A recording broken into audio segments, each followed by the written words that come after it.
গতকাল থেকে উদয়পুরে শুরু হওয়া দেওয়ালি মেলায় আসা নানা ধরনের খাদ্য সামগ্রীর দোকানগুলিতে পচা ও নিম্নমানের খাবার বিক্রির অভিযোগ উঠেছে। অভিযোগ পেয়ে দ্রুত পদক্ষেপ নেন গোমতী জেলার ফুড সেফটি অফিসার। আজ সকালে তিনি দপ্তরের কর্মীদের নিয়ে মেলায় একাধিক দোকানে অভিযান চালান। অভিযানের সময় বেশ কিছু দোকানে নিম্নমানের ও মেয়াদোত্তীর্ণ খাবার সামগ্রী বিক্রি হতে দেখা যায়।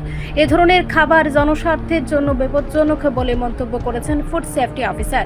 তিনি জানান, যে সমস্ত দোকানে নোংরা পরিবেশ ও মানহীন খাবার বিক্রির প্রমাণ মিলেছে তাদের বিরুদ্ধে প্রয়োজনীয় আইনানুগ ব্যবস্থা গ্রহণ করা হয়েছে। দেওয়ালি মেলায় আগত দর্শনার্থীদের স্বাস্থ্য সুরক্ষার স্বার্থে এই অভিযান অব্যাহত থাকবে বলেও জানিয়েছেন দপ্তরের আধিকারিক। অনেক খারাপ, হ্যাঁ, অনেকে তো বাড়ি ঘরেও বাচ্চারা খাওয়ায় না, আর এটা আরও খারাপ।